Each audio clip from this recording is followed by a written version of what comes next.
सभी प्रेमी बैठ जाओ, बैठ जाइए आप लोग। वक्त के संदेश को सुनो, क्योंकि समय की पुकार है परिवर्तन की। समय परिवर्तन चाहता है। अब इस परिवर्तन को समझना है। परावर्तन परिवर्तन नहीं होता। जो ये लोग मिला जुला की बात करते हैं, ये परिवर्तन नहीं जानते, और परिवर्तन इनकी उसकी बात नहीं है। जब तक व्यक्ति अपने आप में परिवर्तन नहीं करेगा, अपने भाव विचारों में, अपनी रहनी गहनी में, तब तक परिवर्तन नहीं समझ पाएगा। आज समय चाहता है अच्छी व्यवस्था। बात तो व्यवस्था की है, चाहे वो पारिवारिक व्यवस्था हो, सामाजिक व्यवस्था हो, देश की व्यवस्था या संपूर्ण विश्व की व्यवस्था हो। अगर व्यवस्था ठीक हो जाए तो सब ठीक हो जाएगा। व्यवस्था की बात कोई नहीं करता, वो अपनी निजी व्यवस्था की बात करते हैं।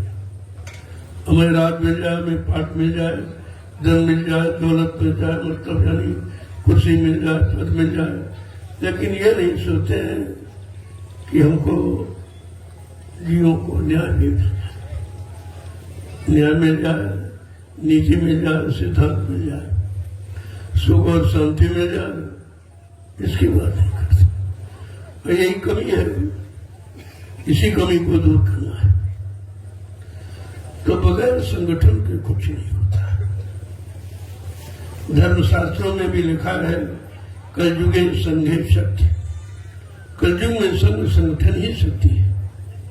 जिसके पास संगठन उसके पास शक्ति है, जिसके पास शक्ति है उसके पास सबको मुक्ति दिलाने का रास्ता है। बात तो हमें संगठन की सोचनी चाहिए। आज हमारा संगठन विघटन में बदल गया। हम संगठित थे, विघटित हो गए, और संगठन की आवाज समय पर सब मिल गए। जब जैसी आवश्यकता जरूरत पड़ी, जब जैसे लोगों के अंदर भाव विचार देखे, तब तैसी आवाज मिल गई। एक समय जब हम गुलामी में जी रहे थे, दास्ता की विषम जंजीरों में जकड़े थे, तो कोई ना कोई तो आवाज लगाने वाला खड़ा ही हो जाता है, और उस समय का महान होता है। महानता उसी की होती है जो सबके लिए आवाज लगाता है, अपने निजी स्वार्थ लोभ लालच के लिए नहीं, सबके हित, जनहितार्थ। एक महापुरुष की बात सामने आई। उसने समय की स्थिति को देखा कि सारी जनता भारत की दास्ता की गुलाम जंजीरों में जकड़ी थी। उन जंजीरों से मुक्त कराने के लिए उस महाशक्ति ने एक आवाज लगाई थी कि तुम हमें खून दो, मैं तुम्हें आजादी दूंगा। बहुत बड़ी बात है ये। खून का मतलब है सर्वांग समर्पित, कि हम तन मन धन सबसे पूर्ण समर्पित हैं आपके भाव विचारों पर, आपकी नीतियों पर, आपके परिवर्तन की भूमिका पर, और गुलामी से मुक्त हो उस आवाज पर हम पूर्ण समर्पित हैं। और लोगों ने अपना भाव दिखाया, लेकिन समय बड़ा विचित्र होता है। समय ने कुछ पलटा खाया, और जो आवाज थी वो लोगों ने, कुछ स्वार्थी लोगों ने उसको धीमा करना चाहा। लेकिन सत्य की आवाज कभी धीमी नहीं होती, और उसको कोई धीमी कर भी नहीं सकता। इसी कारण सत्य कोई पराजित नहीं होता। परेशान किया जा सकता है, लेकिन पराजित नहीं होता। उसी आवाज को, आज समय को देखकर फिर एक आवाज आपके सामने दी गई है, तुम हमारा सहयोग करो, मैं तुम्हें व्यवस्था दूंगा। बात वही है, अंतर कुछ नहीं। समय की आवाज अलग अलग होती है। जब जैसी आवश्यकता जरूरत पड़ती है तब जैसे समय का महापुरुष आवाज को बदल देता है। तो आपके सामने आवाज लगी है, पहले भी लगी थी, आज भी लगी। अब उस समय उसकी जरूरत थी, किसी को देश से भगाना था, आज भगाना नहीं है। आज कोई मतलब यानी सब स्वदेशी है, कोई परदेशी तो है नहीं। जब सब स्वदेशी है तो ये स्वदेश की परिभाषा, स्वाधीन की परिभाषा अभी लोगों को पूर्णतया नहीं मालूम कि स्वाधीन किसे कहते। हम स्वाधीन नहीं पराधीन हैं, लेकिन स्वाधीन की हम बात अभी करते हैं। और जब तक इस स्वाधीनता पर नहीं आओगे किसी को भी शांति नहीं मिल सकती। कितना धनवान बलवान बुद्धिमान हो जाए लेकिन इसमें शांति नहीं मिलेगी जब तक वो स्वाधीन माने स्वतंत्र। इसीलिए लिखा पराधीन सपने सुख नहीं। पराधीन माने दूसरे के अधीन रहकर, दूसरे के गुलाम बनकर हम कभी सुख शांति नहीं पा सकते। गुलाम तो गुलामी होता, दास तो दास होता है, लेकिन हमको मालिक बन के रहना। देश हमारा है, व्यवस्था हमारी है, कानून हमारा होना चाहिए, हमको अपने अनुसार जीने का अधिकार मिलना चाहिए, हमको न्याय नीति सुरक्षा का अधिकार मिलना चाहिए। आज इसकी जरूरत है, लेकिन ये बात करता कोई नहीं। क्यों? वो स्वाधीन नहीं पराधीन है। कोई पद का पराधीन है, कोई गद्दी का पराधीन है, कोई स्वार्थ का, लोभ का, लालच का पराधीन है, लेकिन परमार्थ का स्वाधीन कोई नहीं। आज परमार्थ चाहिए। परमार्थ का मतलब सबका हित, सबका कल्याण, सबको न्याय, सबकी सुरक्षा, सबको रोजी रोटी मिले, सब सुखी हो और सब धर्म का, कर्म का, मानवता, इंसानियत का, प्रेम प्यार मोहब्बत सेवा दया सदाचार परमात्मा की यादगार का काम करे और अपनी अपनी जगह सुख शांति से रहे। लेकिन बगैर माहौल के नहीं होगा।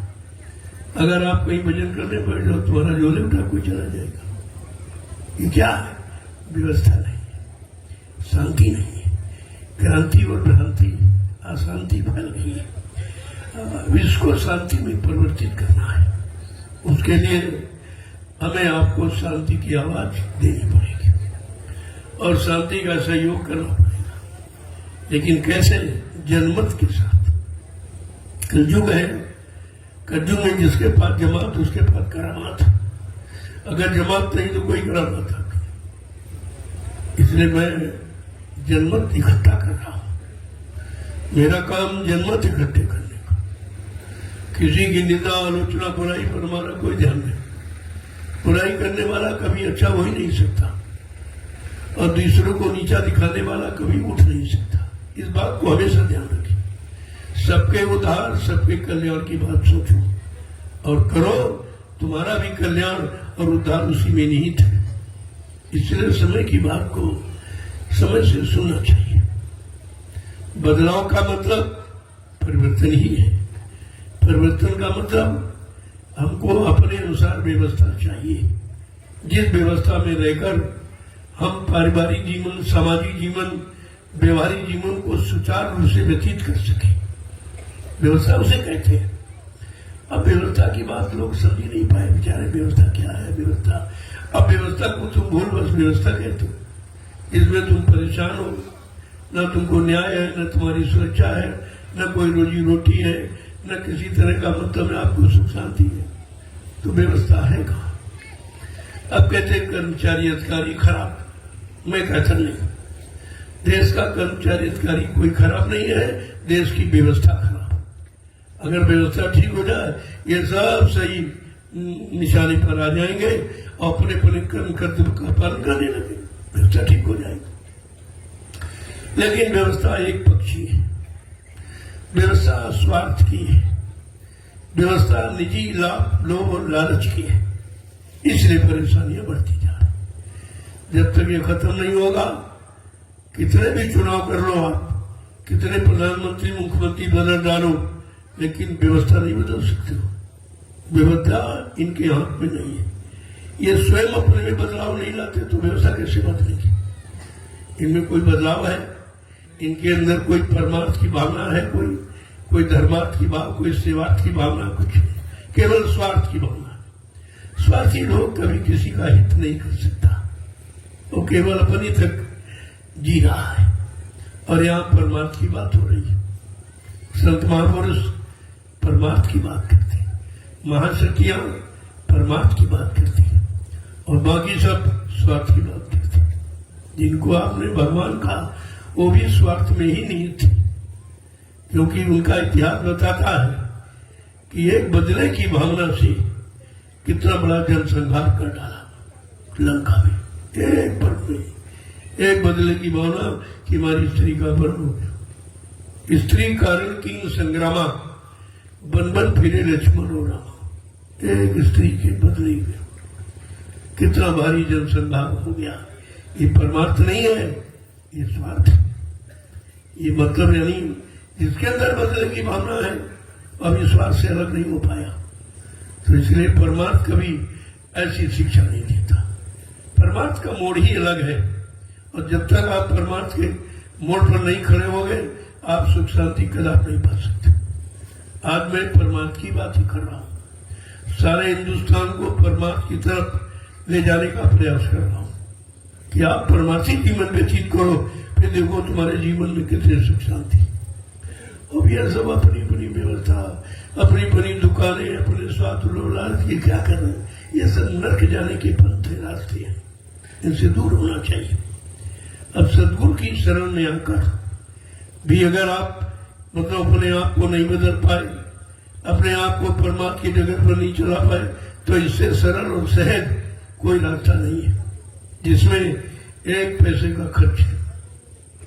ये खर्चे वाला रास्ता नहीं है, ये आपको बनाने वाला रास्ता, ये आपको सही सच्चे रास्ते पर चलाने वाला रास्ता है। सही सच्ची सुख शांति मिले, ये उसका रास्ता है। इसलिए ये अधिकार कलयुग में संतों को मिला। अब संत किसे कहते हैं? जो सबके अंत में खड़ा हो, काम के, क्रोध के, लोभ के, मोह के, अहंकार, ईर्ष्या, राग, द्वेष, स्वार्थ, लोभ, लालच और मान अभिमान सबसे परे वो संत। वो संत कोई दाढ़ी बाल नहीं है, कोई लाल पीला कपड़ा नहीं, कोई मजहब धर्म नहीं है। तो कहने का मतलब यह है, पहले हम शब्द की परिभाषा सुनिए, शब्द का अर्थ समझिए, शब्दार्थ करना सीखे, तब तो आपकी समझ में आएगा। और ऐसे कहने से कुछ होने वाला नहीं है। कितना कहा गया, कितना सुनाया गया, लेकिन परिणाम अच्छा क्यों नहीं निकला? क्योंकि लोग बदले नहीं, लोगों ने अपने ऊपर लागू नहीं किया, अपने जीवन में उसको उतारा नहीं और उसके अनुसार बनने का प्रयास नहीं किया। इसलिए संदेश ही नहीं गया। तो संदेश नहीं है, संदेश है हमें सबको बदलने का, हमें सबको सही सच्चे रास्ते पर चलने का, हमें सबको मानवता, जो मानव इंसानों का भोजन जिसमें सद्बुद्धि सद्ज्ञान होता है, जब तक आपका भोजन नहीं सही होगा, आपका आहार सही नहीं होगा, आपके विचार कभी सही नहीं। आहार से विचारों का जन्म होता है। इसलिए समय की आवाज है कि हम मानवीय आहार, जिसे शाकाहार कहते हैं, शुद्ध आहार कहते हैं, सात्विक आहार कहते हैं, हमें उसे अपनाना है। तब हम अपने अंदर सद्विचार पैदा कर सकते हैं और सबके प्रति अच्छा सोच ही नहीं सकते, कर भी सकते, लेकिन उसके लिए सर्वप्रथम आहार की जरूरत है। बिना आहार के सुधार नहीं है, और आहार नहीं ठीक तो श्रृंगार नहीं बंद होगा। ये दूषित आहार ही तो श्रृंगार करता, और सात्विक आहार सुधार करता। श्रृंगार और सुधार में यही तो फर्क है, और आप न श्रृंगार समझ पाए न सुधार समझ पाए। तो ऐसे कहने से कुछ नहीं होगा, अब करने की जरूरत है। ये कर्म भूमि है भारत, इसमें जो भी आया उसने कर्म किया। नेता सुभाष चंद्र बोस ने जो कर्म किया है, अगर उस कर्म उसको सब लोग अपना लेते, उस पर चल फिरते, तो देश का नक्शा ही बदल जाता, नक्शा बदल जाता। लेकिन कुछ नहीं हुआ, केवल कहते रहे, सुनते रहे, सुनाते रहे। अब करने की बात तो आपने अपना ही नहीं, और आपने कुछ किया भी नहीं। तो बगैर करने से कुछ नहीं होगा। आपको करना पड़ेगा। ये कहना सुनना ये सब ढोंग है, ये पाखंड है, इससे कुछ नहीं होगा। अब आप कहते रहो, लोग सुनते रहे, तो कहने वाला भी कुछ नहीं कर सकता और सुनने वाले भी कुछ नहीं कर सकते। इन दोनों को कर्तापन में उतरना पड़ेगा। सुना ऐसी जाता है करने के लिए, सुना इसीलिए जाता कि हम करने लगे, लेकिन यहाँ सुना सुनी है केवल, कहा सुनी, और कहा सुनी माने झगड़ा। कहते हमारी उनकी कहा सुनी हो गई, कहा सुनी तो झगड़ा है, और यही कि एक कह रहा है एक सुना। लेकिन संतों ने कहा, नानक जी ने यही कहा था, एक ने कही एक ने मानी, और नानक कहे के दोनों ज्ञानी। तो नेताजी ने कहा, जो आवाज लगाई परिवर्तन की, अगर उस परिवर्तन पर हम लोग चल पड़ते और अपने जीवन में उतार लेते, तो मैं बार बार कहता हूं कि हमारे भारत देश का नक्शा ही बदल जाता। हम सच्चे भारतवासी कहलाते, हम सच्चे हिंदुस्तानी कहलाते, लेकिन हिंदुस्तानी और भारतवासी कहलाने का अधिकार आपके पास है। पहचान है वेशभूषा, पहचान है भाषा, पहचान है खान पान, ये तीनों आपके बदल गए। गुलामी तो अब भी आप अपना लो। हम हिंदुस्तानी हैं, हमारी मातृभाषा हिंदी और संस्कृत, इसके अलावा किसी भाषा का नहीं। लेकिन हम विदेशी भाषाओं के इतने ज्यादा मतलब इच्छुक हो गए हैं, तुम्हारी जबान पर वही भाषा आ गई तो आपकी जबान गंदी होगी। आप कहते हो कर नहीं सकते हो, क्योंकि वो भाषा केवल कहने की है और हिंदी संस्कृत जीवन में अपनाने की बहुत अंतर है। सब चीज पर विचार कीजिए आप, तो एक ठोस निर्णय मिलेगा कि हमें करना चाहिए। करने के लिए हमें अब तत्पर होना चाहिए और चल देना चाहिए। अब समय इंतजारी का नहीं है, चलने का। अब चलने की बात आप समझ नहीं पाते। चलने मतलब भागना दौड़ना नहीं है, अंतर्वृत्ति अंतर्मुखी से हमें अब चलना है और हम चलना शुरुआत कर दें। अभी तक जिधर चले उधर अशांति अशांति आपके हाथ लगी, क्रांति हाथ लगी, अशांति हाथ लगी और भ्रांति आपके हाथ लगी, लेकिन शांति आपको नहीं मिली, क्योंकि शांति करने के बाद मिलती।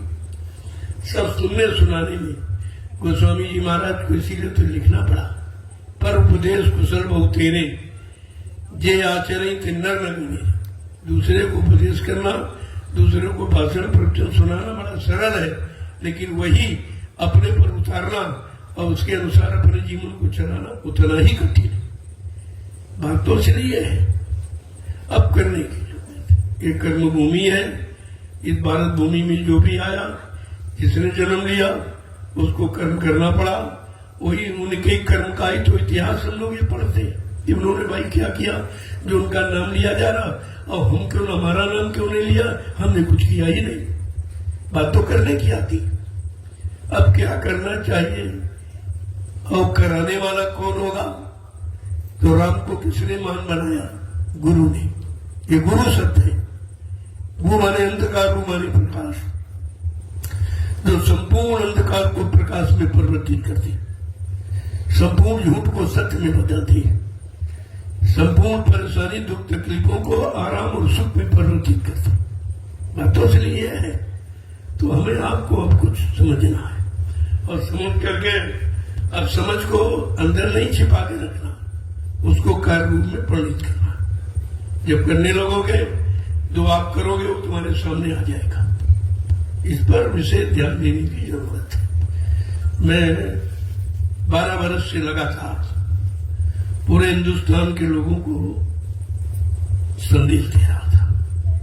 संदेश क्या था कि हम भारतवासी हैं, हम हिंदुस्तानी हैं, हमारी कोई पहचान होनी चाहिए, हमारी जो मर्यादाएं हैं ऋषि मुनि महात्माओं की, त्यागी तपस्वियों की, शहीदों की, वो हमारे जीवन में उतरनी चाहिए। इसकी जरूरत है।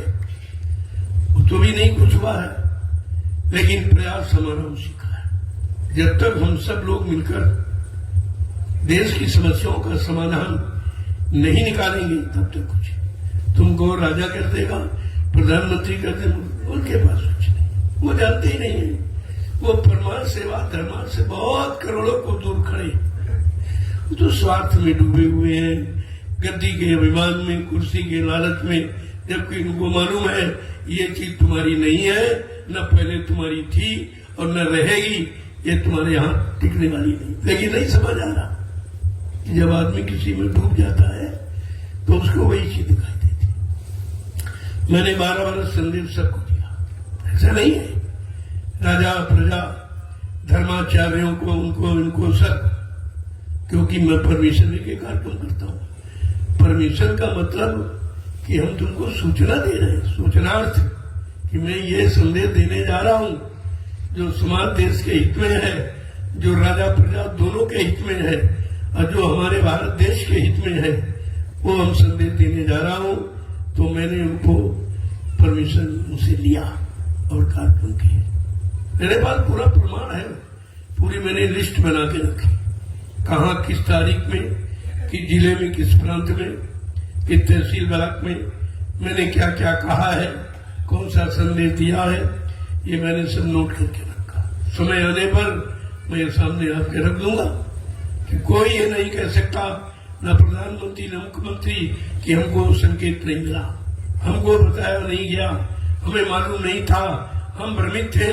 लेकिन साधु संत महात्माओं का तो काम है कि अपने राजा को अगर वो भ्रमित है उसका भ्रम दूर करो। यही महात्मा विदुर ने किया था।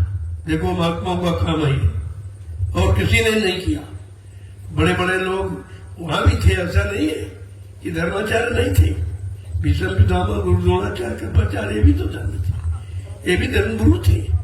लेकिन उन्होंने नीत अनित को नहीं समझ पाया, धर्म को नहीं समझ पाया, पाप पुण्य को नहीं समझ पाया, लिहाजा उनका भी परिणाम खराब ही हुआ। इसलिए मैंने धर्माचार्यों को भी यानी आगाह किया है, ये आपका कर्म क्या है, अपने कर्म को समझे। राजा का कर्म क्या है, राजा अपने कर्म को समझे, नहीं समझेगा तो परिणाम भोगेगा। ऐसा नहीं, परिणाम सबने भोगा और सबको भोगना पड़ेगा। अपने कर्मों की सजा सबको मिलेगी, क्योंकि समय आ रहा है, समय से सबको न्याय दे देगा। उसी समय का इंतजार है। वही वो समय कब आएगा जब सबको न्याय मिले, सबकी सुरक्षा हो, सबकी व्यवस्था हो। उसी समय का तो इंतजार है और उसी का प्रयास है। अब ये धीरे धीरे अगर सब लोग एक बार की तैयार हो जाती है तो बहुत जल्दी हो जाएगा।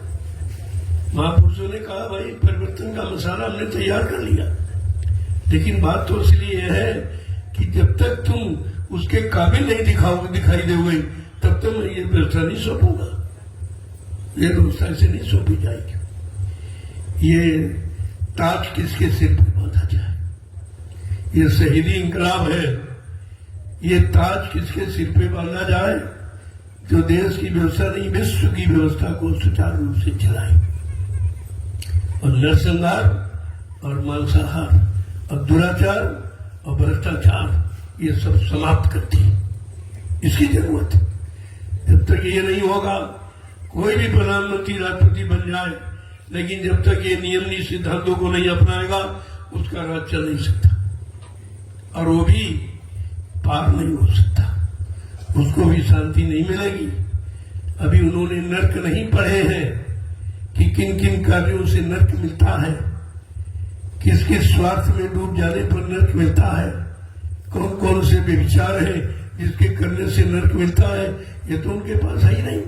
ये महात्माओं का संदेश है, वो महात्माओं के आना के पास आना पसंद नहीं करती, पर सुनना भी नहीं पसंद करती। लेकिन मैंने सुनाया है, मैं ये नहीं कह सकते कि हमको बताया नहीं, इसीलिए मैं परमिशन लेता था। बाकी परमिशन हमारा कोई मतलब नहीं, परमिशन तो हमको कोई दे ही नहीं सकता। हमारे पास इतना जनमत है, कौन परमिशन दे देगा। लेकिन हम अपना कर्तव्य पूरा निभाते, ये सबको बताकर, सबको सूचना निश्चित करके सब यानी हमें कार्य करता हूँ। और जितने भी कार्यक्रम होते आज भी, अभी गुरु पूजा पावन पर्व होने जा रहा, मैं सूचना सबको दूंगा। आए ना आए ये उनकी जिम्मेदारी, हमारी जिम्मेदारी है सूचित करना। मैं वो काम कर रहा हूँ क्योंकि हमें परिवर्तन दिखाई दे रहा और उनको दिखाई नहीं दे रहा, क्योंकि वो स्वार्थ में अंधे हो गए।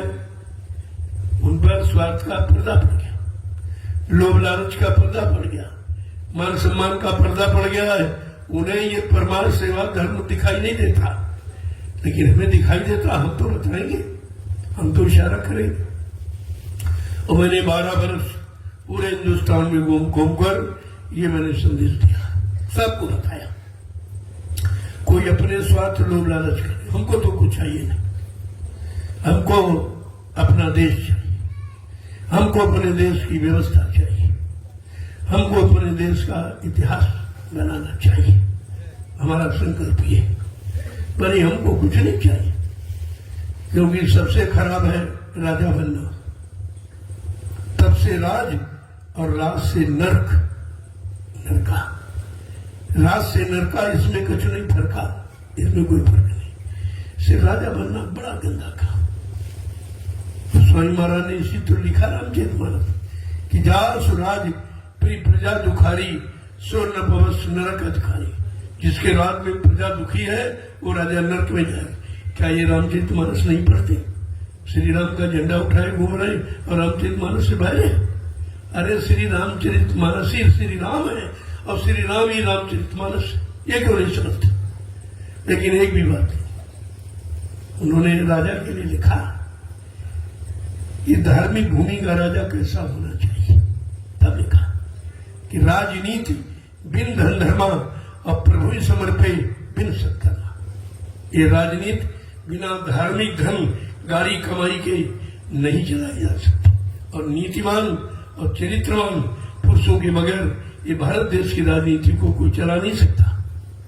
लेकिन अब इसको पढ़ते नहीं, क्योंकि ये गुण उनमें है नहीं। 14 गुण चाहिए, वो 14 गुण केवल नेताजी सुभाष चंद्र बोस में थे, किसी में नहीं थे। 14 गुण चाहिए किसी देश को चलाने के लिए, और यहाँ तो 2800 गुण है। कहते हम देश चलाएंगे, कैसे चलाएंगे और कहाँ चला रहे? ये देश चल रहा है कि देश घसीटा जा रहा है? इस पर विचार कीजिए आप पहले। ये चलने चलाने की बात नहीं है, तो घसीटने की बात है। अब धीरे धीरे समय आ गया है, समय किसी को माफ करता नहीं है। मनुष्य बली नहीं होते हैं, और समय हो तो बलवान, और भिल्लर टूटी गोपिका कोई अर्जुन की बात। सबको संकेत इशारा, इतिहास इसीलिए लिख के रखा गया कि वर्तमान के लोग पिछले युग के इतिहास को पढ़कर अपना समय ठीक कर ले, अपना समय ठीक कर ले, अपनी व्यवस्था ठीक कर ले। इसीलिए तो लिखा गया। लेकिन अब इतिहास का भी उपहास हो रहा, सब पढ़ते हैं, सुनते सुनाते, करने वाला कोई नहीं, मनने वाला कोई नहीं, चर्चात करने वाला कोई है ही नहीं। तो इतिहास बेचारा क्या करेगा? इतिहास तो जानकारी दे रहा है, और जानकारी के अनुसार हमें आपको चलना है। जब तक चलोगे तभी मंजिल पर पहुंचोगे। केवल शोर मचाते रहो, हल्ला मचाते रहो, सुनते सुनाते रहो, तो मंजिल नहीं तय होगी। मंजिल तो चलने के बाद ही तय होगी। अब चलने वाला व्यक्ति सुनने सुनाने के चक्कर नहीं रहता, सीधा निशाना अपनी मंजिल पर जाने का बनाता है। हमें आपको अपनी मंजिल तय करनी चाहिए। तय जब भी करोगे जब एक एक कदम विश्वास के साथ उठाओगे, एक एक कदम, चाहे कितनी बड़ी दूरी हो। अगर आपको विश्वास हो गया कि एक कदम उठाने पर 27 इंच जमीन कम होती, ये फौजी कदम है, 27 इंच, एक बार में 27 इंच कम हो रहा, तो धीरे धीरे धीरे एक दिन हम हजारों किलोमीटर की यात्रा को अपने पैरों के नीचे लाके खत्म कर सकते। लेकिन विश्वास होना चाहिए, दृढ़ता होनी चाहिए, तभी कुछ काम होगा। दृढ़ता और विश्वास बहुत जरूरी है। आज दृढ़ता विश्वास नहीं, तभी तो हम परेशान हैं। शंका पहले करते, कोई कुछ कहते भाई क्या लाभ मिलेगा? लाभ पहले पूछता, अरे भाई बगैर किए लाभ मिलेगा? कोई आप चर्चा किसी से कहो, कहेगा इसमें क्या लाभ है, इसमें क्या मिलता है? मिलने लाभ की बात पहले सोच रहा, जबकि लाभ परिणाम है, और परिणाम कर्म करने के बाद ही तो मिलता। पहले कौन दे देगा? आप नौकरी करते हैं, आप 30 दिन तुम्हारी नौकरी देख लिया, तब आपको पेमेंट मिलता, तनख्वाह देता। पहले कोई नहीं देगा। मजदूरी 8 घंटे कर लोगे तो शाम को बाद में मजदूरी मिलेगी। इसी तरह हमें सब पर विचार करना चाहिए। कि हम जब तक करेंगे नहीं तब तक हमें मिलेगा कुछ नहीं। अगर कोई मानो दे भी दिया तो ये सामान तो आसमान है, ये तो सबके पास है। शुद्ध धारा लक्ष्मी पापी बेघर हो सबके पास, लेकिन संत दरस हरिकथा गोस्वामी दुर्लभ, ये दो काम दुर्लभ। सच्चे रास्ते पर चलाने वाला महापुरुष का मिलना बड़ा कठिन है। और भगवान की प्राप्ति हो जाए, पहले तो भगवान की व्यवस्था की प्राप्ति हो, जो मानव इंसान के लिए व्यवस्था बनाएगी। पहले तो आपको व्यवस्था चाहिए, तभी तो आप भगवान की प्राप्ति कर सकेंगे। और व्यवस्था नहीं तो आप चिंतित हो, और चिंता करने वाला व्यक्ति कभी भजन इबादत पूजा कर ही नहीं सकता। उसको चिंताएं सता रही, समस्या उसको मजबूर कर रही। तो इसीलिए व्यवस्था चिंता और समस्याओं का समाधान है। जब तक आप व्यवस्था के बारे में नहीं समझेंगे आपकी चिंता जाने वाली नहीं। इसलिए मैं व्यवस्था की बात करता हूं, मैं संपूर्ण चिंताओं समस्याओं का समाधान करने की बात करता हूं कि हम सब मिलजुल कर इस काम को आगे बढ़ाएं और करें। हमें किसी के सहारे नहीं रहना कि कोई कर दे कोई कर। अरे कोई क्यों कर दे, क्या हम नहीं कर सकते? हमारे में भी परमात्मा ने बुद्धि और शक्ति दी है, क्या हम नहीं कर सकते? आप अब सब यही कहते हैं ऐसा होना चाहिए, ऐसा होना चाहिए। अरे चाहिए शब्द हटाओ, चाहिए शब्द पर जीवित रहोगे कभी कुछ नहीं मिलेगा। चाहिए नहीं, ऐसा करना है। संकल्प लो हमें ऐसा करना, हम सब मिलकर करेंगे। हम एक के सारे नहीं बैठेंगे कि प्रधानमंत्री कर दे, मुख्यमंत्री कर दे, ये कर दे, वो कर दे। एक के बस का नहीं काम है। एक तो कुछ कर ही नहीं सकता, क्योंकि एक में एकता नहीं है, इनमें खुद ही आपस में एकता नहीं है। ये सब प्रधानमंत्री बनने के चक्कर, अरे किसी को बना दिया जाए, उससे मतलब क्या? काम सबको करना चाहिए, लेकिन एक दूसरे को गिराने के चक्कर में, नीचा दिखाने के चक्कर में ये ईर्षा जब तक रहेगी तब तक कुछ होने वाला नहीं है। और इनमें सबसे बड़ी ईर्षा, कोई किसी का भला नहीं चाहते, कोई किसी की प्रगति उद्धार उन्नति नहीं चाहते। इनके अंदर स्वयं ऐसी कोई भावना अच्छी नहीं है। हमें आपको इस पर विचार करना है। अब हम स्वतंत्र हैं, अच्छे विचार, अच्छे कर्म, अच्छा खान पान करने के लिए हम स्वतंत्र हैं। इसमें हमारे साथ पराधीनता नहीं लागू होगा, हम स्वतंत्र हैं। और जो हम स्वतंत्र हैं और ये करने लगेंगे तो सारी पराधीनता से मुक्त हो जाएंगे। पराधीनता ये कि उनके सहारे बैठो, वो न्याय करे, वो सुरक्षा करे, वो हमारी व्यवस्था, ऐसे तुम कहते रहो, कोई सुनने वाला नहीं। तुमको व्यवस्था देने से उनको क्या लाभ है? वो तो ये सोचते हैं जो केवल अपने तक सीमित है, अपने लोभ लालच स्वार्थ तक सीमित है, वो कभी दूसरे के हित की बात सोच नहीं सकता। तुम्हारे यहाँ ये सब यही है, जितने भी है। किसी ने कुछ किया है, जब पहले नहीं किया तो अब कहां से कर ले? 72 वर्ष है आजादी का बीत गया, क्या मिला भैया? जब 72 वर्ष एक तो जीवन है, इतने वर्ष तो कलयुग में जीवित नहीं रहता इंसान। एक जीवन पूरा निकल गया और मिला कुछ नहीं, तो अब तुम इससे उम्मीद क्या रखते हो? सरकार नाम की चीज हमारे देश में कभी नहीं है। ये तो अभी लोग ले आए, अभी ले आए। हमारे देश में सरकार शब्द नहीं, हमारे देश में नेता शब्द नहीं था। नेता शब्द तो एक ही के आगे लागू है, नेता सुभाष चंद्र बोस। किसी के साथ ये शुद्ध किसी के अंदर के साथ में लागू नहीं करना चाहिए। अब सब नेता, ये नेता का मतलब कहते हैं जो सबसे सब कुछ लेता और किसी को कुछ नहीं देता, उसको कहते नेता। ये नेता ही है। लेकिन जिसके पास नीति है, जो निपुण है, जो चतुर है, विवेकमान है, बुद्धिमान है, चरित्रमान है, वो नेतृत्व देश समाज परिवार का कर सकता है, बाकी नहीं। बाकी किसी की बस की बात नहीं है।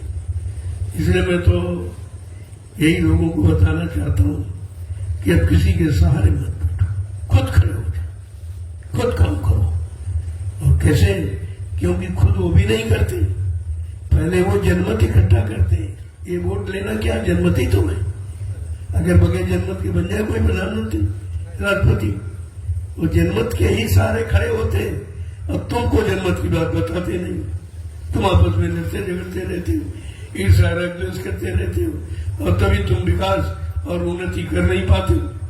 कारण यही है, बगैर जनमत के कोई कुछ कर ही नहीं सकता, इसलिए जमात की करामात मानी जाती है। आज हमारा जनमत सबसे बड़ा, हम 45 करोड़, लेकिन बीटन में सब फैल गए, था भ्रमित हो गए। कुछ स्वार्थी लोभी लाची घुसकर भ्रमित कर दिया। अब तुम उस स्वार्थी लोभी लाचियों को पहचान ही नहीं पाते कि ये तुम्हारा काम कर रहे हैं कि तुमसे अपना काम करवा रहे हैं, ये तुमको लाभ दे रहे हैं कि तुमसे अपना लाभ ले रहे हैं। जब इतनी भी बुद्धि तुम्हारे पास नहीं है तो तुम कर ही क्या सकते हो? कम से कम इसको तो समझो कि कोई हमको लाभ दे रहा कि हमसे लाभ ले रहा। नेता चंदा नोट महंगाई टैक्स ले रहे हैं, एक हाथ दे रहेगा। लेने वाला भिखारी होता, देने वाला दाता होता। तुम भिखारियों से उम्मीद करते हो कि देश का सुधार हो जाए, इनके बदौलत होगा। उधर धर्माचार, वो भी दान दक्षिणा धोती रोटी लंगोटी मांगते रहती, ये भी भिखारी है। ये अब भिखारियों का देश हो गया, और भिखारियों पर से तुम उम्मीद करते हो कि कुछ मिल जाएगा। अरे भिखारी पास होता तो तुमसे मांगता क्यों? वो तो सावा परिवार जारी करते कि हम भिखारी हैं, हम चंदा मांग रहे हैं, हम नोट मांग रहे हैं, हम वोट मांग रहे हैं, हम महंगाई रूप में, पैसों के रूप में। तो आपको तो इतना बड़ा काम दिखाई दे रहा है इन भिखारियों का, और उन्हीं के सहारे बैठे कि देश समाज का कुछ काम हो जाएगा। अरे जब वो बड़ा काम नहीं कर सकता, हमारे आपके सहारे बैठा, हमसे आप भीख मांगकर अपना काम कर रहा, तो उनसे आप उम्मीद कर तो कुछ काम हो जाएगा। ये बात समझ में किसी की नहीं। सब पढ़े लिखे अनपढ़ एक ही लाइन में खड़े, कर्मचारी अधिकारी भी उसी लाइन में खड़ा, वो भी कहता अगर सत्य कह दूंगा नौकरी से निकाल दिया। अरे नौकरी उनकी है, नौकरी वो देते हैं, लेकिन तुम्हारे में संगठन नहीं। अगर कहने वाला एक है तो उनके साथ जुड़ने वाले 1000 हैं, तो तुम्हारी कौन सुनेगा? जहां 100 कसाई वहां एक की क्या बसाई, ये क्या कर सकता? इसलिए सर्वप्रथम हमें आपको संगठित होना, संगठन की आवाजी लगाई गई थी तो देश में आजादी की शुरुआत हुई थी। सब संगठित हो जाओ, सब देशवासी एकजुट होकर, मतलब यानी इनको निकाल बाहर करो देश से, कि दूसरा हमारे देश में शासन करे, दूसरा हमारे देश में राजा बने, और हम पराधीन बनकर उनके सामने हाथ जोड़ के गिड़गिड़ाए, उनसे हम न्याय मांगे, जबकि देश तुम्हारा है, व्यवस्था तुम्हारी है, हम भी किसी से मांग रहे। यही कमी है, इस कमी को दूर करना है। इसलिए संगठित होकर अगर आप काम करो तो जल्दी हो जाएगा, बहुत जल्दी हो जाएगा। मैं उसी संगठन को तैयार कर रहा हूं, मेरा और कोई काम। मेरे पास सब लोग आते हैं, पूछते हैं कि मैं क्या करूं, मैं हमने भाई जो हम करते हुए आप करो, कर क्या हमने संगठित करो। तुम्हारा इतना बड़ा परिवार है, तुम्हें किसी के सामने हाथ फैलाने की जरूरत ही नहीं। और जिसके बाद 45 करोड़ का जनमत है, वो किसी के सामने हाथ फैलाएगा? लोग खुद उसके सामने आएंगे, व्यवस्था उसकी होगी जिसके पास जमात है। इन लोगों ने फूट इसीलिए पैदा की कि जमात अगर नहीं होगी तो ये कुछ नहीं कर सकती, तो हमारे यहाँ में फूट पैदा कर। यही फूट ही हमारी पराधीनता का कारण है। अगर ये फूट खत्म हो जाए और हम संगठित हो जाए तो हमारी पराधीनता समाप्त हो जाएगी, हम स्वाधीन हो जाएंगे। स्वाधीनता हमारा जन्मसिद्ध अधिकार है, हम उसे कैसे बुला सकते हैं? लेकिन कहने से नहीं, करने से। करना तो पड़ेगा, कर्म भूमि में, कर्म क्षेत्र में आपको उतरना पड़ेगा। ये भाषणबाजी, प्रवचन, ये सब बंद करो, इससे कुछ होने वाला नहीं। 72 वर्ष नेताओं ने भाषण दिया है, और महात्माओं ने प्रवचन किया और किया कुछ नहीं, किया कुछ। तो भाषणों से सुधार नहीं होता, प्रवचनों से धर्म नहीं आता। धर्म धारित, धर्म तो धारण की चीज है। जब अपने जीवन में उतारोगे तब तुम्हारे अंदर धार्मिकता का अंकुरण होगा। धार्मिकता का मतलब अच्छे विचार, अच्छा खान पान, अच्छी सोच, अच्छी कर्म, इसको कहते हैं धार्मिक। धार्मिक कोई अत्तर पत्थर कागज कैलेंडर नहीं होता, कोई तीरथ मूर्त पानी, ये धार्मिक नहीं है। यही तो पाखंड आपको धर्म की तरफ मोड़ दिया इसने, और आप फंस गए। धर्म तो जीवन को बदल देता है, धर्म समाज विश्व को बदल देता है, अगर सच्ची धार्मिकता हमारे आप में आ जाए। जय गुरुदेव। प्रेमी आज इस संदेश की आवश्यकता। अब वो बातरबाजी पट्टी मैंने बंद कर दिया। बहुत कहा, बहुत सुनाया, कोई मतलब नहीं निकला। क्यों? सुनने से काम होगा नहीं, सुनाने से काम होना होगा। काम होगा करने कराने से। तो करने कराने के लिए तो मुंह बंद करना पड़ेगा। जो करता वो चुपचाप काम में लग जाता, वो बड़ी विराम दे देता, वो कुछ नहीं कहता। साफ बोलना कुछ नहीं, कुछ कहना ही नहीं। अपने लक्ष्य की तरफ चलना सीखो। पहली बात अपना लक्ष्य बनाओ कि हमारे जीवन का मुख्य लक्ष्य क्या है। हमारा व्यक्तिगत जीवन का नहीं, सार्वजनिक जीवन का, सामाजिक जीवन का, व्यवहारिक जीवन का हमारा लक्ष्य क्या है, क्या होना चाहिए। जब तक ऐसी विचारधारा हमारे आपके अंदर नहीं आएगी, तब तक कुछ भी होने वाला नहीं है। मैंने 60 वर्ष मथुरा का माहौल देखा, कुछ नहीं हुआ। सब भ्रमित हो गए, सब भटक गए, इधर उधर चले गए, बचनों को बोल। 12 वर्ष फिर मैंने एक मौका दिया कि चलो एक बार फिर आपको याद दिला दूं कि आप क्या भूले हो, किसको आपने छोड़ा है। जब तो वो चीज नहीं आएगी, आपको लाभ मिलने वाला नहीं है। कौन सा लाभ? आंतरिक शांति, भ्रांति को दूर करना और शांति को पैदा करना। काम तो ये करना है। अब इतनी भ्रांतियां हैं कि आपको उसी से फुर्सत नहीं मिलती। इतनी क्रांति छिड़ गई है जगह जगह, और एकमात्र केवल स्वार्थ का, और उनके अंदर कुछ नहीं। कितनी दुकानें खुल गई देखा, बहुत धर्म की दुकान, धर्म एक है, दुकानें कितनी, उनको देखिए। अब केवल दुकानों पर सौदा बगैर पैसे का नहीं मिलेगा। आप समझ लो दुकानों का मतलब पैसा दो, लेकिन दरबार लुटाता है। ये दरबार है, यहाँ लुटाया जाएगा और लुटाया जा रहा। ये दुकानें नहीं है जो लोगों से कोई काम की इच्छा की जाए, स्वार्थ, लोभ, लालच, मान सम्मान को कोई इच्छा की जाए। ये दरबार है।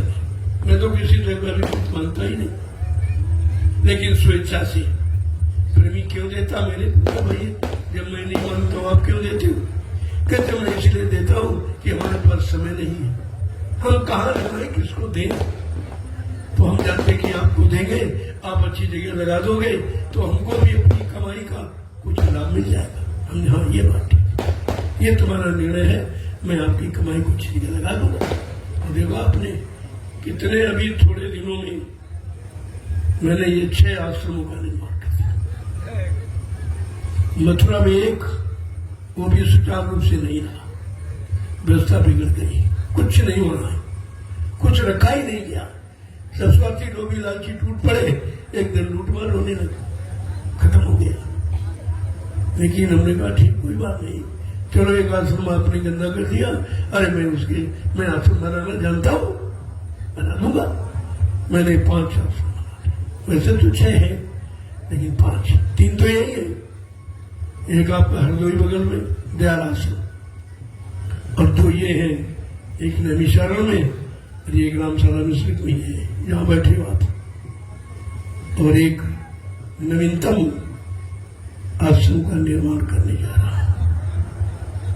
वो सबके जनहित का होगा, उसमें किसी एक व्यक्ति का नाम नहीं होगा, सबका। वो कब होगा? जब समय आएगा। इससे तुम्हें जानकारी देने के लिए मैंने इन आश्रमों का निर्माण किया था कि यहाँ से लोगों को सही सच्ची जानकारी मिलेगी कि आश्रम का मतलब क्या होता है। आश्रम माने अपना आश्रम, किसी दूसरे से भीख मांगे नहीं, अपना श्रम, अपना श्रम, अपनी अपनी गाड़ी कमाई जहां लगेगी वहां हमेशा सुख शांति ही रहती। मैंने किसी सेठ साहू का पैसा नहीं दिया। लोगों ने कहा करोड़ ले लो, 2 करोड़ ले लो।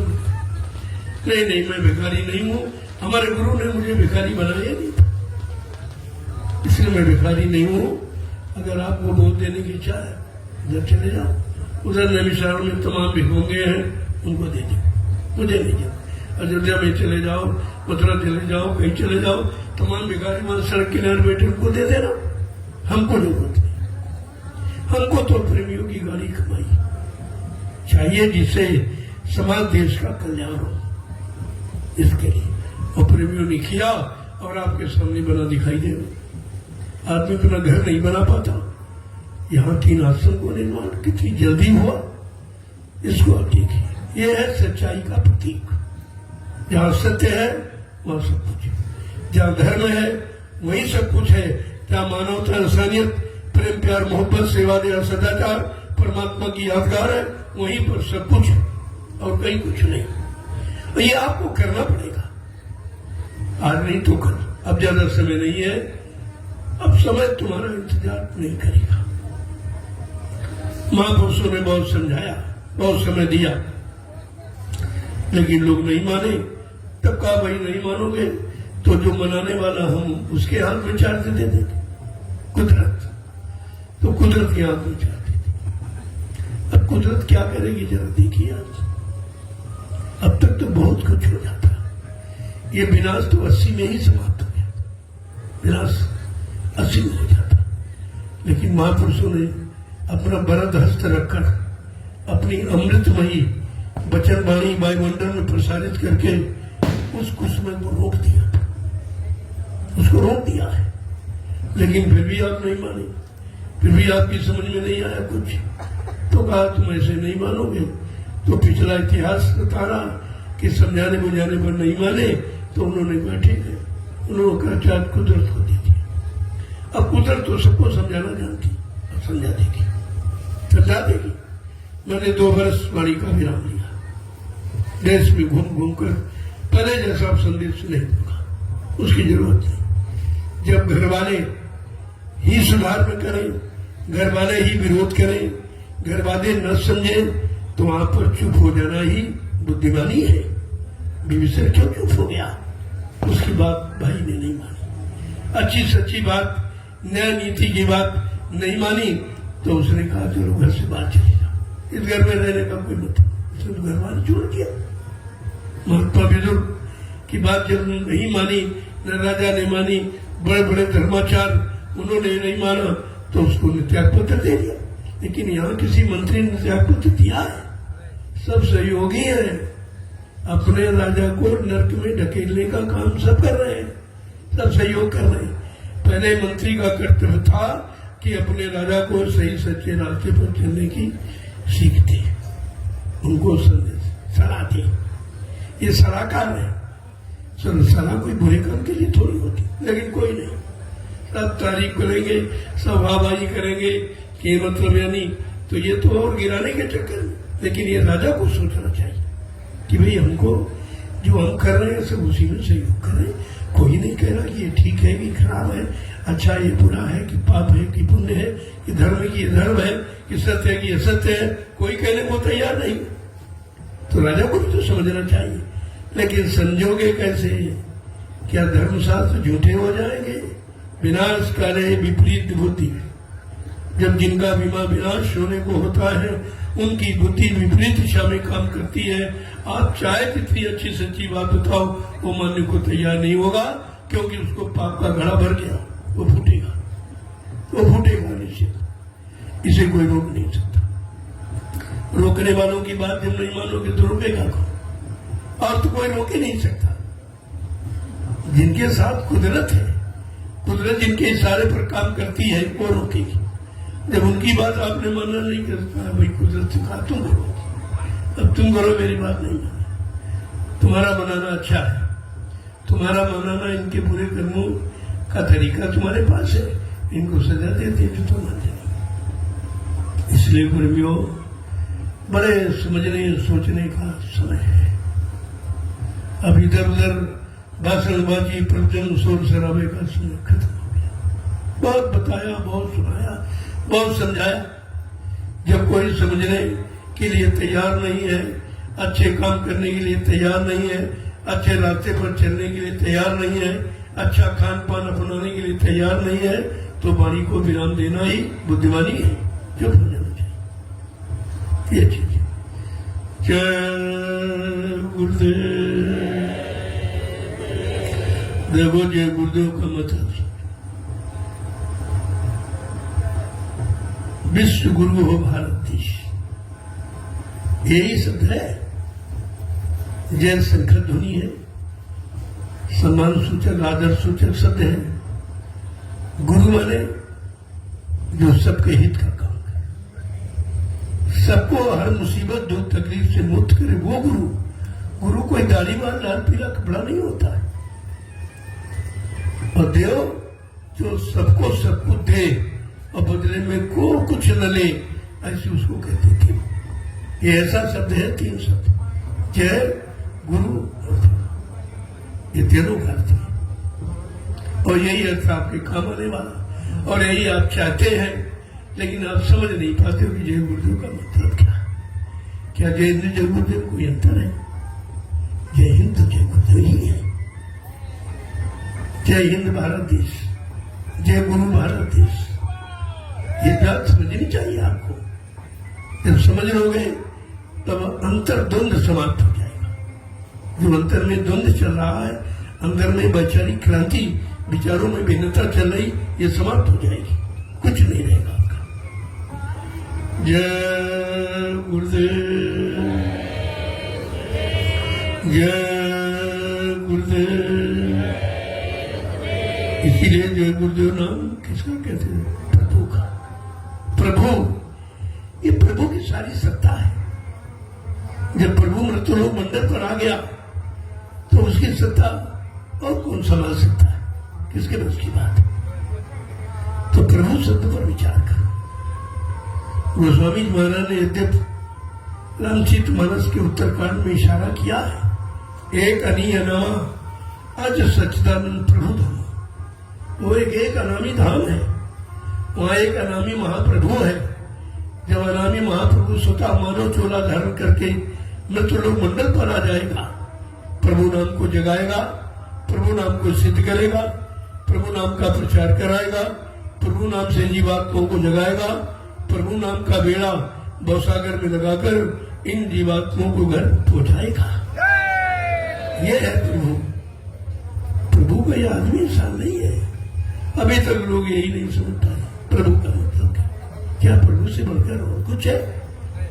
अब तुम प्रभु को नहीं समझ पा रहे हो, नहीं वहां तक पहुंच पा रहे हो, तो समझने के लिए आपको सत्संग, सत्य का संग, सत्य का संग जहां हो और जिसमें सत्य संग करने की उज्जवल भावना, पवित्र, आपको सत्संग करना चाहिए। सुनना सुनाना नहीं, करना चाहिए। सत्संग किया जाता, करिए नित्य सत्संग, बाधा सकल मिटाए, फिर ऐसा अवसर न मिले दुर्लभ नर्तन का। हर रोज हर रोज प्रतिरोज सत्संग करो, सुनो सुनाओ पढ़ो पढ़ाओ नहीं, करो।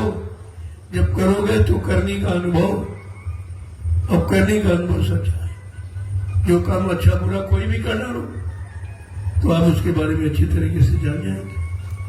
लेकिन सुनने वाला, पढ़ने वाला, ये बहुत सत्य। अब भूल ही गए हो।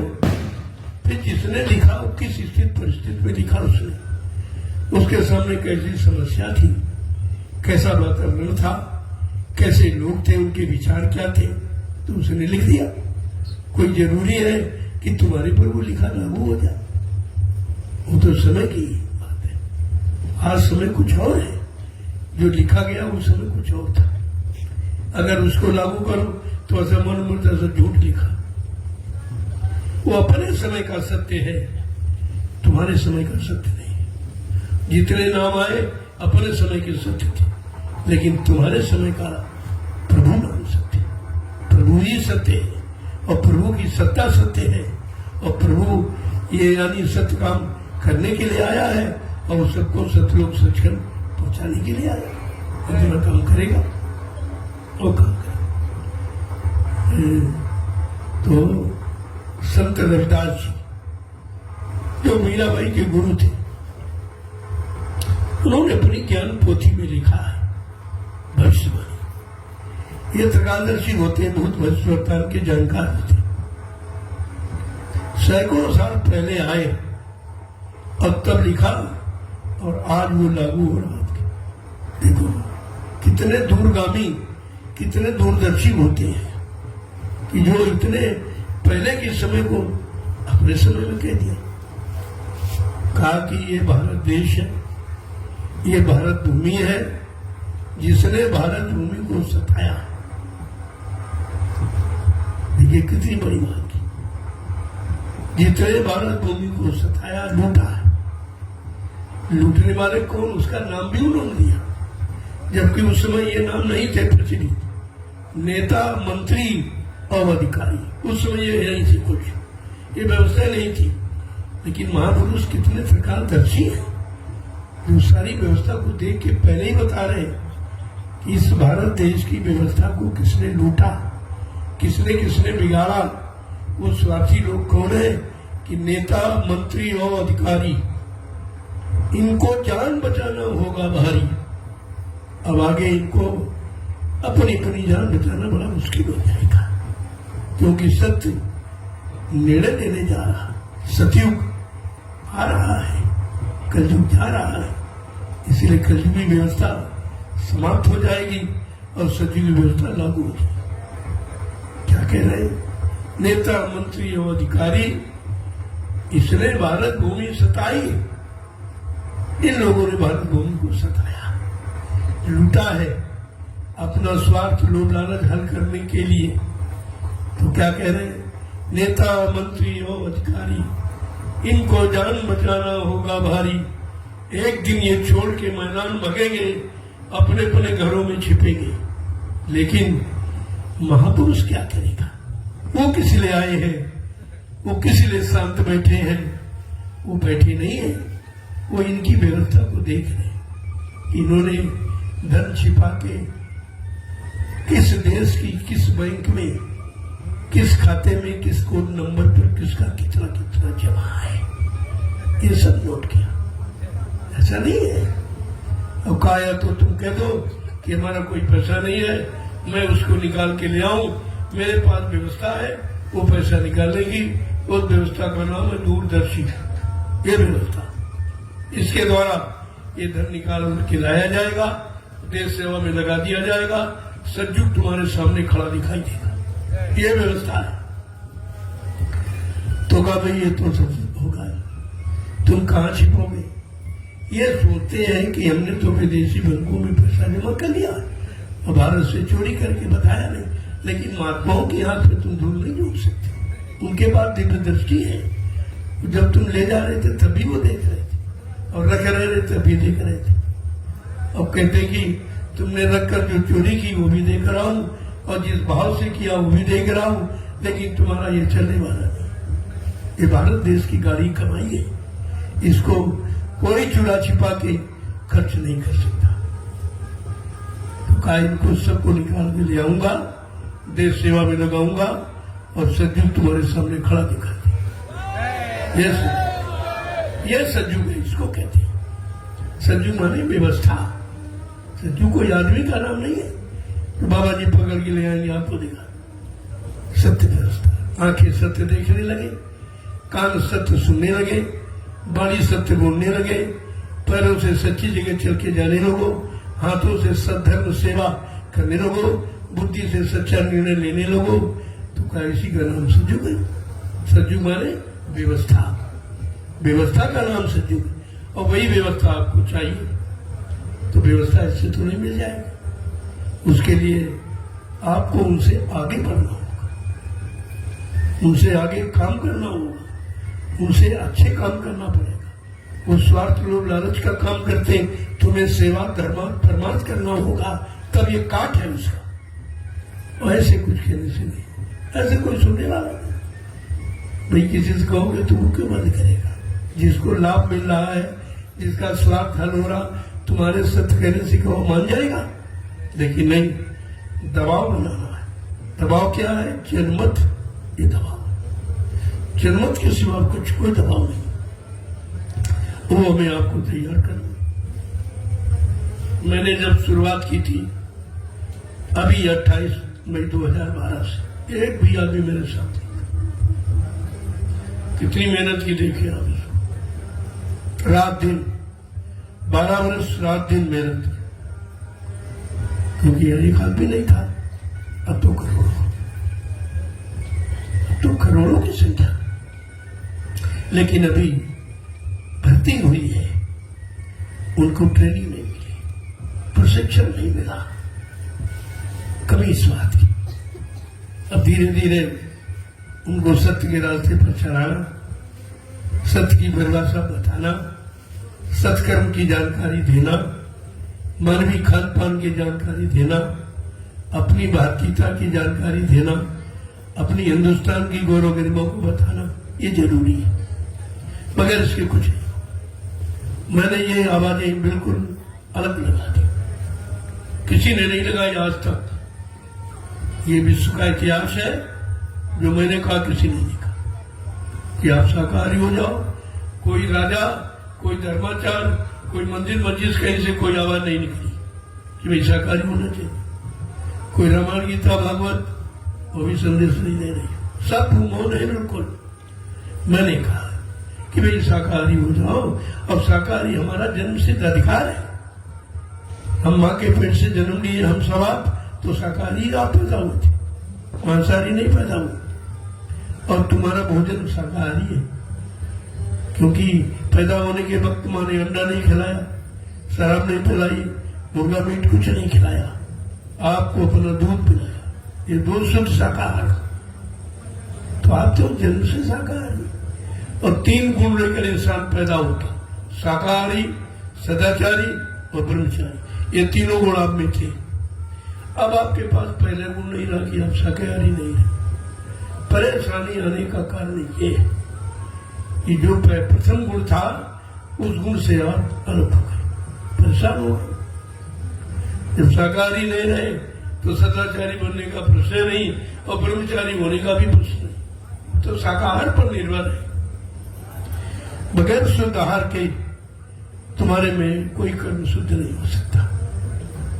इसलिए दूसरा मैंने ऐलान किया है, अगर आप हिंदुस्तानी हो तो अपनी मातृभाषा हिंदी और संस्कृत को नमन करो, प्रणाम करो, अपनी जबान पर उसको जगह दो। ये काम आपको करना चाहिए, क्योंकि सब देश की पहचान उसकी भाषा है। हर मुल्क की भाषा अलग अलग है, लेकिन भारत देश की जो भाषा है सबसे महान है। अब विश्व के लोग हिंदी संस्कृत की नकल कर रहे हैं, वो भी अपना रहे हैं कि आखिरकार भारत में शांति क्यों है, भारत में लोग धार्मिक क्यों है, सदाचारी क्यों है, ब्रह्मचारियों का इतिहास भारत में और कहीं नहीं है, भारत की योग भूमि क्यों है, बाकी दुनिया के जितने देश है भोग भूमि के नाम से जाने जाते। इस पर वो विचार कर रहे, वो अपना रहे, तुम छोड़ रहे।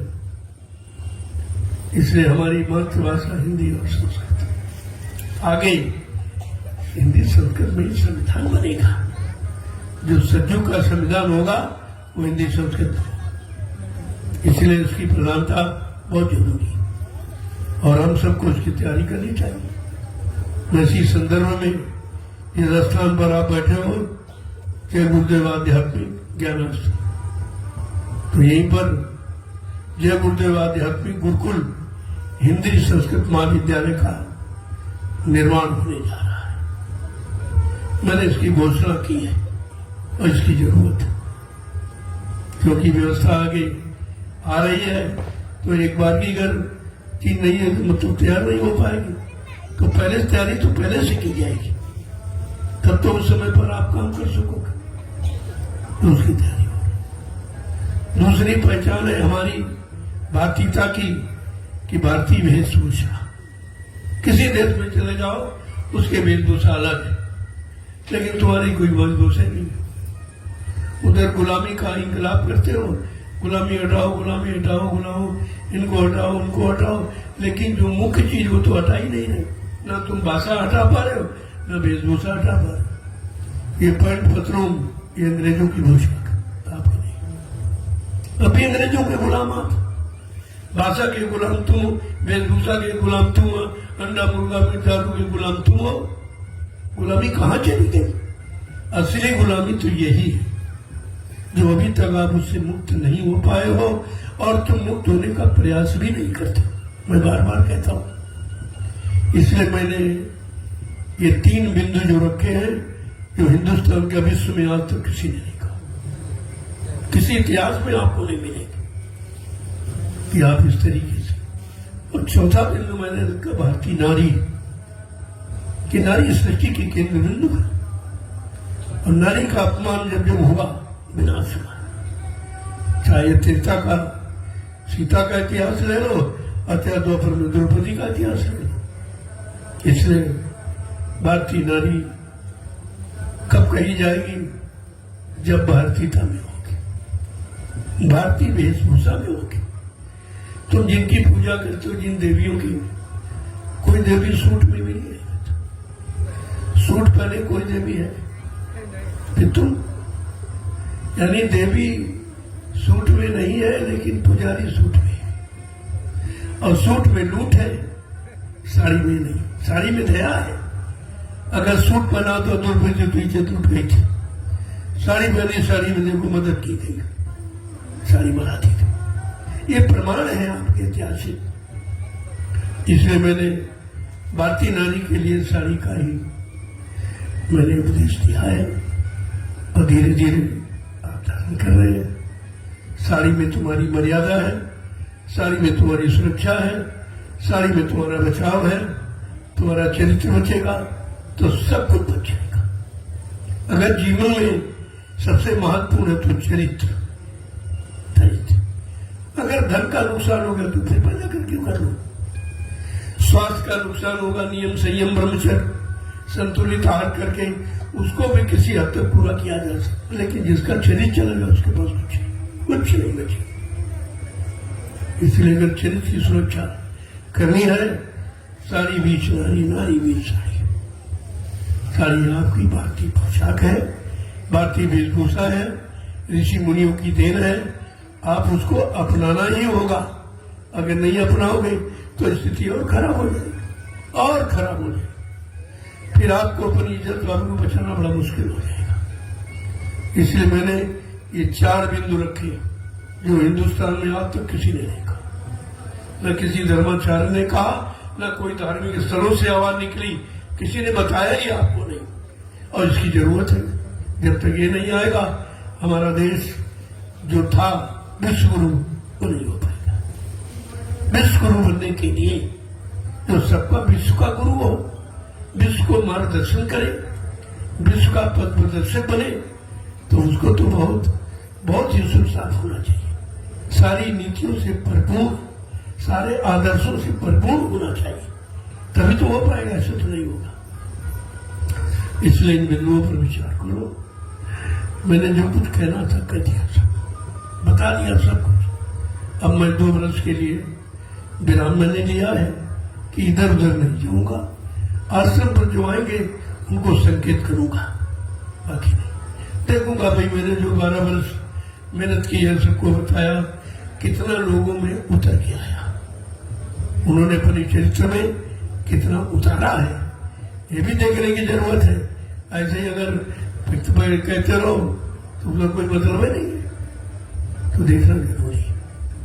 तो उसको मैं 2 वर्ष के लिए मैंने बड़ी विराम बाहर के लिए दिया। आश्रम बनाएंगे प्रेमी, उनसे संपर्क करूंगा और मैं भजन करना चाहता हूं। जब वो भजन मुख ऐसे बिन हरि भजन खगेशा, मिट्टी है न जीवन के कलेशा। मानव जीवन में आने वाले जितने भी कष्ट हैं किसी तरह का, वो भगवान के भजन से जाते, तो आपको करना पड़ेगा।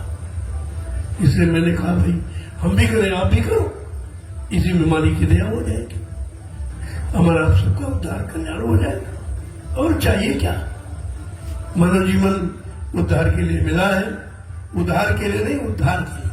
और तुम उद्धार करते हो, ये बुरा कर्म किया, ये बुरा कर्म किया, ये पाप कर्म किया, फिर वो मतलब उद्धार हो गया, यानी उसका भोग आपको भोगना पड़ेगा, देना पड़ेगा, कर्म कर्जा बन गया। तो उद्धार और उद्धार में अंतर करना सीखो, तब समझ में सब आ जाए। जय गुरुदेव जय गुरुदेव